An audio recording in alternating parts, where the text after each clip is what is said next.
welcome to tonight's edition of the Evening Review. My name is Toivo Ndjebela, your host for tonight. Let's quickly look at the front page of today's Namibian Sun.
So in tonight's segment of the interviews, I'm joined by Dr. Joba Mpanda. He's an academic and an activist. Welcome back to the show, sir. Yeah, thank you very much. Yeah. So, congratulations first and foremost. You really persevered. But what caught my attention is when you said on Twitter, on social media, that Moshitila Mazo Njupa, which essentially, for those who do not understand Ashwambo, means that something big has emerged of something that is initially seen as non grata, if you like. Is that the context of that exclamation? Was it in the context of your background, being a rural boy from Omalala, who then rose to the top? What was the context of that pronouncement? Yeah, well, we it is characteristic of many other young people in the African continent, in Namibia. There's always this thing about first generation. And we are at the University of Stellenbosch, where I did my master's. There used to be first generation scholarship, first generation, and they had a conceptualization of what it means, first generation. Yeah. That means the children that are the first ones to have gone to university in their families. Be it extended, in some extreme cases, it's really an extended family. Yeah. So when you, at that point, from the perspective of a nucleus family, I mean, when you go to university from your grandmother's house, you become the first, others do follow, and almost every step of the way that you take, you become the first in that little nucleus context, and that is really what it means. That's why the second version of that, of Moshitira Mazo Njupa, as you explained, it was that Rumoho Irongamanga Kujweripo. It means for some reason when we eat or whatever we do, we're supposed to do it with our right hands in our cultural upbringing. And then the saying is that the left hand must at times learn while the right hand is there. Because I don't know whether it was said in the context where people used to be chopped off. If you lose your arm, you don't struggle. So the idea is that let's try to do what we can do so that the future generation can get to learn. You see, most of the times, you can't be the editor of Namibian Sun and you tell everybody that Namibian Sun is the best, yet you don't buy Namibian Sun for your family. And you find CEOs who run companies and they say their companies are the best, yet they don't take the services of that. You find ministers of health on the African continent who say their health system is the best, but they don't get treated in the very same hospital that they say they are the best. Except in COVID-19 times. Yeah, so it's the PhD that I did in, it's the first PhD in political science produced in Namibia. That basically means that it's the first PhD in politics at the University of Namibia. So, but people have been there, they study, they do their PhDs outside. Very difficult really to do a PhD at the University of Namibia because we don't have well-developed infrastructure. But if you are an academic, you are a public intellectual who wants to, particularly from the persuasion that I come from, decolonial persuasion, where you really want to indigenize knowledge systems. So I can't just say that we are doing the best in political science at the University of Namibia if myself I don't have confidence in that. So I had to, obviously as a deputy dean also of the faculty, I had to demonstrate that it is possible. Most of colleagues, their children go to other universities. There's nothing wrong with that, but I just thought somebody somewhere must sacrifice. So that's one component. The second component is really what my study does. My study disturbs the tables in terms of its findings, in terms of its approach. For instance, I was taking on the natural resource case. The natural resource case is a theory that has been dominant in political economy and also in political science. It says that countries that are endowed in natural resources register sluggish economic growth. So in other words, there's a correlation between abundance of natural resources and underdevelopment. So they would take a country like Equatorial Guinea and a lot of resources that that country has and the level of development. So then they developed this theory to say that there is this correlation. So countries that have a lot of natural resources tend to have some sort of case. And it's been coming from the 1970s all the way to today. So, but our approach from a decolonial framework, I wanted to say, hey, wait, hold on. There is a case study here. Yes, there's abundance of natural resources in Namibia. But look at what these people did. Look at what the Awambo workers at CDM did, and they really brought about development in the conceptualization of Amartya Sen, who defined development as freedom, as opportunities. You know, so the overall architect of the development of Awamboland as a whole is credited to the illegal diamond economy. So it was not a comfortable topic. I had a lot of fights with my supervisors, and they still do not understand why, because it was disturbing. And eventually, at one point, I got fed up. There are two academics in African history who have done that. One was Chinwenzu from Nigeria. The other one, he wrote a thesis, The West and the Rest of Us. And he went to the examiners, and the supervisor could not, and he took his dissertation and he went and he said, to hell with your qualification, I'm intending to publish my findings. And the other one, I think Sheikh Anta Diop, also the Senegalese scholar, also had the face, because people think that it's easy in academia. It's not easy in academia. So I had that difficulty. At one point I wanted to completely abandon, because the idea of retreating and surrender, one of the aspects you would see is that there was this overwhelming evidence of in the thesis it's called Diamond Princess, the guys that are credited, the big business people in Awamboland who are credited for the well-known business personalities. There was overwhelming evidence that their wealth came from illegal diamonds, and we spent about 3 months fighting with supervisors. Not from Sweets. Yeah? No. That thing is it. Well, that's what it's been told. And I was really prepared to mention their names, because there was corresponding evidence, because my data set is not just the interviews that I've done. I've checked court records, I checked secondary sources, and many other archival sources also who are mentioning some of these names. So it's not easy. So that is a whole narrative about Moshitila Mwazo Njupa. Is from a cultural orientation and also from a decolonial orientation, that the little circles that we are coming from, be it cultural or philosophical in orientation, something significant have come out from that littleness, that little corner, little identity that we find ourselves. Indeed. So you are in academia, you are a rising star of academia in Namibia.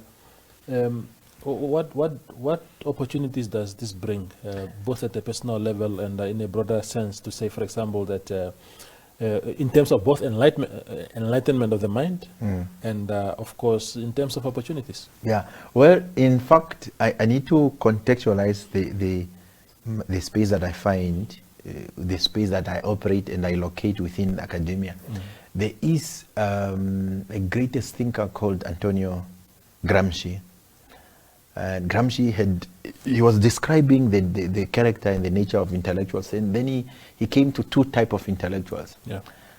There is those that he calls the organic intellectuals and the traditional intellectuals.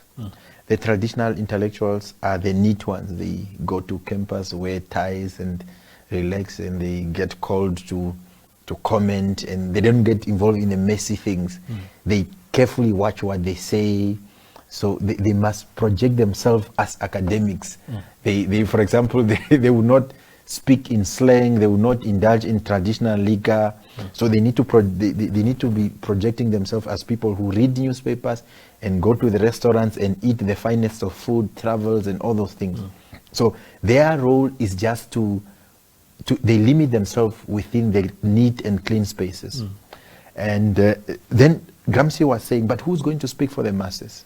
Who's going to articulate the position using your enlightenment that you know to solve problems that are perplexing society? That takes us to the second category of intellectuals that are called the organic intellectuals. So in other words, the organic intellectuals expand the boundaries. They don't just limit themselves to the fine suits and nice restaurants and conferences and journals. They actually go to the streets.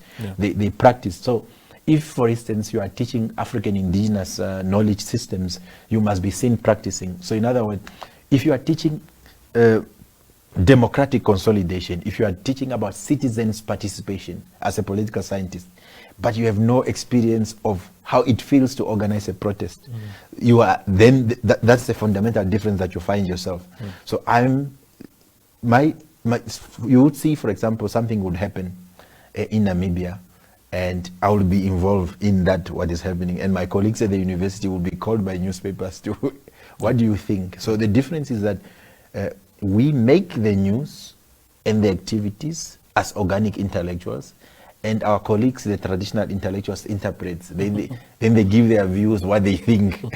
So sometimes I look at them, they comment to the newspapers and we meet and they say, oh, so colleagues, this is your view. And then you give them that side that they don't understand. So I operate in that space of an organic intellectual who articulate, sometimes with passion and robustness, the feelings and the ideas and the pain and suffering of the masses of the people, instead of just being comfortable. And that comes with advantages and disadvantages. Because you operate in this muddy space. You are able to attract even thugs and all sort of people to engage with you. You wake up one day, somebody, hey, I want to meet you, what, and people want to make you, because you are operating in that space. So that's always a hard balance that I have decided that is the best approach to, because knowledge must be meaningful to society. For instance, in my PhD, I discovered that the CDM, the forerunner of Namdeb, was actually, people would go to, you remember they would go there for 18 months. They would go there for 18 months, and some people went and they never came back. So it is not just about me getting my qualification. It's a discovery, but that's why in my thesis I titled it as the troubling questions. Those are the questions. There's a lot of people who just went, and the families don't know what had happened to them. So because of that, obviously I couldn't pursue that at the level of my studies. It's something that I want to do now, that we need to be able to account. Of course, at the personal level, what it does, you enter the 2%. You know, the people that have PhDs in Namibia are 2% of the population. So you enter that little group, and the trend is also like that globally. Very few people. You enter some sort of elite. In knowledge production, in knowledge spaces. But a PhD is not the alpha and omega.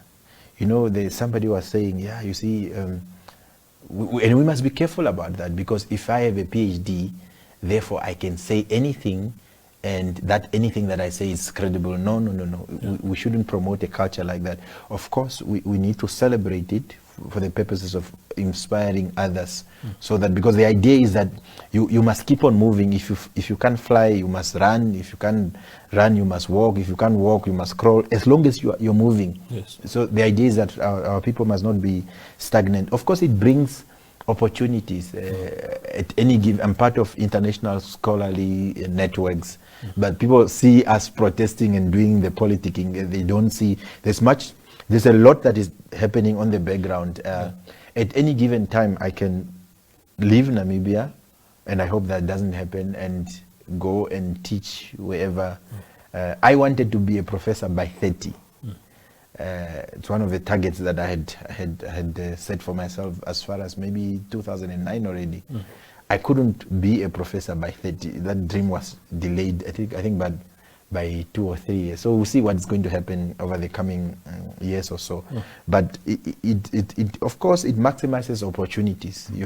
It's almost like there are conversations that I participate in this scholarly network now that I couldn't participate before, you know. And that PhD is a 5-year period. It's not like 2 weeks and things like that. So it's intense work. So when you do that, you also learn, you also grow academically. Sometimes you send in a chapter and the supervisor come back and this is absolute nonsense. Are you sure you know what you're doing? And build your character. Sometimes you see a supervisor in the corridor and saying, this guy. But it teaches you to accept certain things, you know, to live to fight another day. You grow also intellectually in that process, and you come across a lot of data. You come across a lot of some information. You come across certain information. You also laugh. You laugh about it, and a lot of things start making sense. Of course, there is personal benefit, a lot that I'm even unable to articulate here for quite a number of reasons, and one of the reasons being that it is not really that of a priority to me, and this is what we need to be able to emphasize, that people make a mistake. Once you enter this 2% of the population in the country that has PhDs, you are not worse off. You are better off compared to others. Yes. Just because we chill and hang out in the street doesn't mean we are poor. We're not poor. I'm not certainly poor. Just because you are fighting for those that don't have doesn't necessarily mean. So there is a lot of comfort that come with it. There's a lot of opportunity that come with it. So you almost have like an international passport, you know, and you have international passport. I can get up today, go to Australia, go to Ghana, go to Tanzania, or go to another place with my family, and those are all things that comes, and you can shape policies. I am a country expert for VDEM, one of the biggest social science data set where you code the levels of democracy and the responses to that. So you have that type of influence. You get to participate in collaborative research where you present the case of Namibia when they look for these knowledgeable people. So it's a whole lot of things, and it is not really that it's exciting. I wanted to attend graduation, and it's you see, when you graduate, it's a personal space. Somebody was criticizing me. You are a lecturer, you are employed at the university, how can you say that? I say, no, I'm a student. I have a student number. I have the right as a student to express my view and feelings as far as the institution is concerned on matters of personal growth and development and preferences. So I was traumatized. Our chancellor is Nangolo Mbumba. So when you graduate, he was going to be camping. I have personal differences with him, and in that personal space of me graduating, I was always traumatized by this thought of Nangolo Mbumba keeping me there. Well, what is your problem with him? Well, remember, I'm talking about personal space. We have personal problems, and he has been operating in my personal spaces for quite a long time. I think at one point I went to an interview of an international desk officer at Electricity Control Board. And after the interviews, the CEO called me the late Siseo Simasiku, and he called, "Hey, young man, you were one of the successful ones," because the position was international desk officer. My master's in political science, and I was looking at the role of Namibia in SADC, so I was clued up about those things. And he said, I wanted to confirm, because remember, after the interviews, the shortlisted candidate, successful candidate, maybe top 3 goes to the CEO, and the CEO get to appoint. And he said, no, I wanted to do that, and I was having, he had a close relationship with Nangolo Mbumba, and he said that Nangolo Mbumba said no. I was so angry, Toivo. I was wondering, how can a politician influence a process? And he said, yeah, all those things. I was not interested anymore, because it basically demonstrated to me that politicians are doing all sort of things. And after that, I lost interest. That position was never filled, to the best of my knowledge, and the old man died. Yeah. Of course, and there are many other cases. So this is the guy who operates in my personal space. So I imagine him keeping me. Yeah. It brings back bad memories. Yes. So, yes. But at the same time, my great-grandmother is 100, and she's turning 105. She's still very strong. She works on, but she have never been to Windhoek. She have never crossed the Oshivelo for all those 105 years of her existence. My great-grandmother. So I wanted her to be at the graduation. So I faced this dilemma. I faced this dilemma of wanting my grandmother to be there, and that's the loss because of Corona. Yes. Unfortunately, she can't come. Yes. But the good thing is that I graduated in absentia. I don't have Nangolo Mbumba putting his head on my thing. But I think with the passage of time, it may be something that I need to deal with, and just. I mean, he's an old man. I think maybe I need to forgive him for the sins that he have committed. Forgiveness is the best. It's the best tool. So, as we wind up, maybe I have 2 more questions. But one is about how much do you feel academics, people like yourself with this wealth of knowledge, are productively utilized to the benefit of the country, not only in the confines of UNAM where you work and those international networks that you are involved in. Namibia has an abundance of national resources, and you are talking about the curse that many countries are battling with. How much are people like yourself valued to actually shape the conversations and discourse around beneficiation of national resources? Well, it's a it's the nature of because remember, it's the nature of the political system. Start from the notions of academic freedom.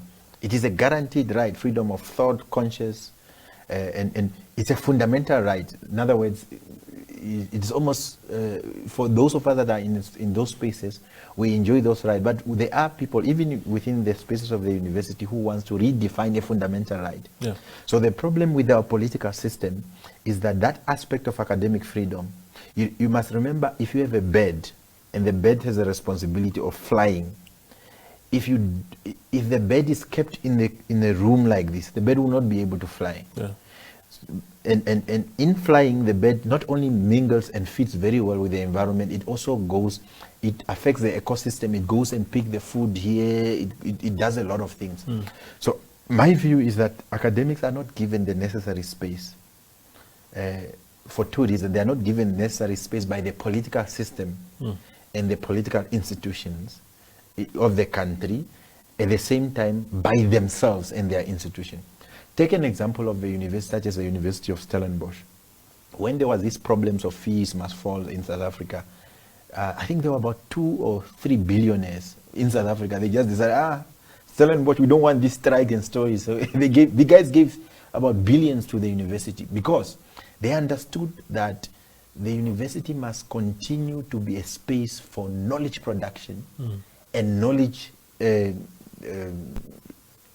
other words, knowledge that is impactful. So when I was at Stellenbosch, for example, I used to carry boxes in the underground tunnel when I used to, because it was tough, so I had to do some manual labor for the postgraduate office.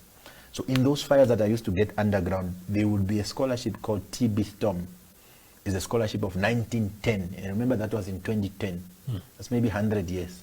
So the institution, it is autonomous in even in terms of operation. Yeah. So the part of the challenge now is that a vice chancellor of a university must be very good with the minister. If a minister does not like job, they can simply just call the vice chancellor. I have had those cases where a file, for instance, at State House was vice chancellor and the leadership of university went to State House and they got a file, and the file on my social media posting, and it was given to the university management to deal with me. Yeah. And the university management gave it to the legal department to deal. So those problems, even if a vice chancellor wants to do certain things, they don't have space for that. That is why at Stellenbosch, for instance, the university or UCT and all those spaces, because they have institutional autonomy, they are able to say that, no, we don't agree with the government. You see, for instance, the amount of land in Namibia that is under government control for agriculture is about 8,000 hectares of land in the whole country. Yes. Those are your Kalimbeza, your Etunda irrigation, 8,000. But the last I checked the statistics, but the tobacco plantation alone, that farm is 10,000 hectares of land. So in the whole country, all your food production machinery measures 8,000. So if the university could say that we don't agree with that approach, therefore we are going to look for 15,000 hectares of land, which is higher than the 8,000 hectares of government, so that we can demonstrate food production. So in other words, but the university does not have opportunity to do that. They are limited to support and to operate within the 8,000 hectares of land. So that is one of the fundamental problems that you find. That is why COVID actually gave us an opportunity to as an institution and as academics. Yes. This is what the colleagues, for instance, in pharmacy, when they developed the sanitizer, some people were complaining, but Job, how can you congratulate the university for producing sanitizers and other places? I'm saying no. The reason why I'm thanking the University of Namibia for producing sanitizers is because, finally, because of COVID, those colleagues that are there now get an opportunity to demonstrate to society. When government opened the offices, all those sanitizers, they came from the University of Namibia. So to answer your question is that because the universities and academic spaces don't have institutional autonomy that allows them to protect and practice academic freedom, most of the things that they do, they are unable to do that. I mean, just look at what, as a political scientist, my unit of analysis is the political system and the political actor. Sometimes people are saying, but why are you targeting? I can't target a principal. That's the responsibility of teachers. I must target the president. I must target ministers. I must target members of parliament because that's my unit of analysis. Just like veterinary scientists, they target dogs and donkeys and cattle. So we are focused, we are very clear that we are focusing on these guys because we are trained to study political behavior.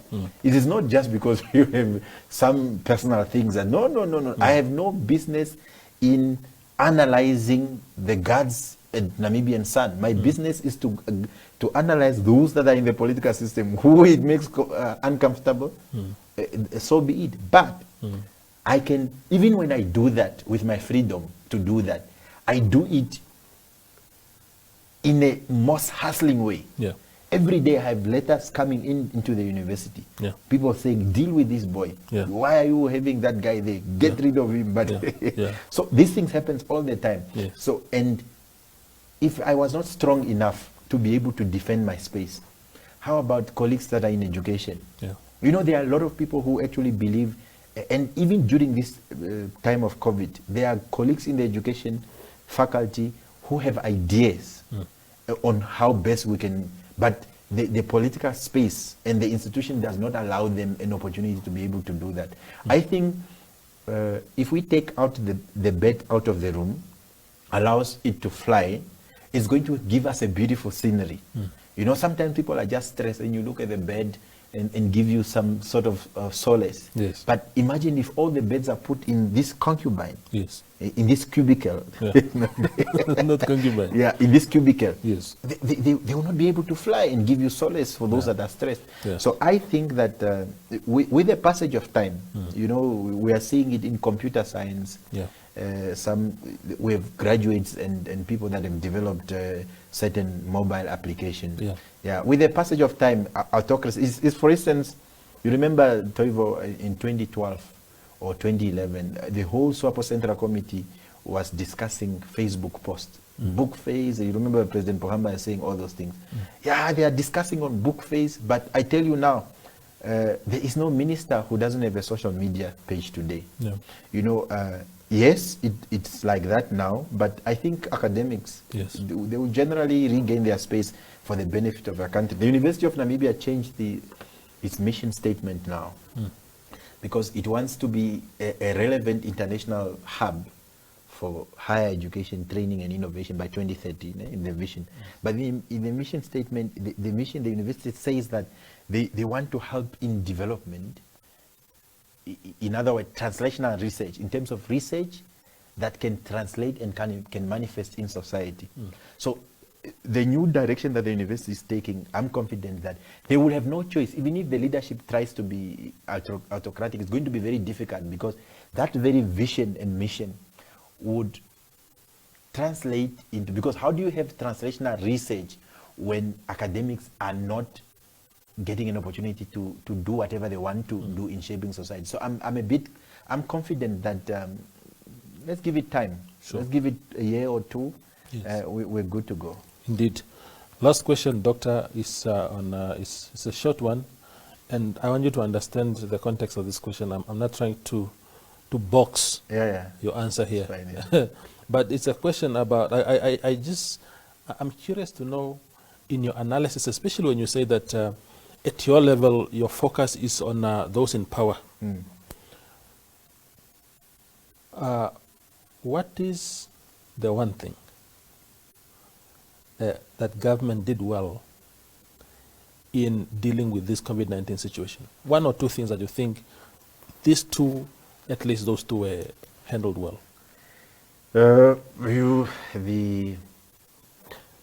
want me to answer that question analytically, or you want me to answer that question at face value? Now, I want you to give my viewers a sense of just just something to don't be too academic. Okay. Just what is it? Some sense of. The one of the things that I think government have done well, as far as COVID-19 is concerned, is realizing the centrality of the matter. That this matter is central to our governance. So I mean, but then again, that's what everybody else is doing international. But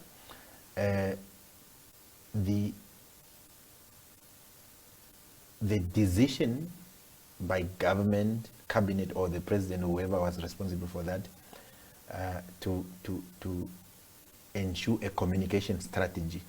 Yeah. So it was a clever way of doing things. In other words, where in a moment of crisis you have to centralize information. Yeah. Not always centralize information, not in terms of access like what they were doing to journalists, but in terms of saying that no.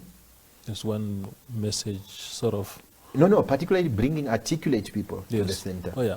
So in other words, you remember one of those first press conferences, we don't really have a lot of talented politicians, but bringing forth people like Yvonne Dowsab to come and articulate the government position as far as the clarity of purpose, the clarity of objective. People like Yvonne bring to the fore. Kalumbi struggles now and then, but particularly his executive director. The clarity of purpose for me was quite important. So when they brought forward a communication strategy that is correct, because sometimes if you are not very clear in people who are speaking for you, you create a lot of confusion. Yeah. So government did well. That's the first thing. The second thing that government did well in this crisis is something that usually doesn't happen with this regime, is your ability to correct your mistake. Yeah, usually when government just take a position, they go with it, even if people point out that it's wrong. So take, for example, the issue of alcohol. Yeah, so in some part of the regulations were passed, and it says alcohol that is not higher than 3%. Then we're basically saying, no, but you didn't measure Tombo. You are busy humiliating people. How did you determine how did you measure Tombo in the first place? So we were very clear, and we're criticizing government on that. And they went to pass other regulations that banned alcohol. So in other words, then you begin to see, yeah. So this government is actually listening. Usually, there's other people who are just, hey, government, you are doing well, you are doing well. But a leader at one point, or leaders at one point, realize that, yes, I see you that are clapping hands for me. Yes.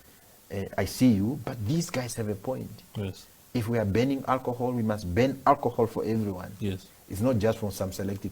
So that ability to correct yourself when you are wrong, it's one of the things that came out very well. Even Kalumbi Shangula was very weak in terms of his communication, but he come with confidence to a press conference and says, because this is a time of crisis. Yes. It's not a time of scoring point. And he come to a press conference and say that I made a mistake. Yes. I was not properly informed. Yes.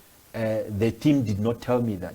Yes. So those things, that communication strategy, and putting people who are not articulate, who can't communicate at the back, bringing articulate people at the front, that's number one. The communication strategy was quite effective.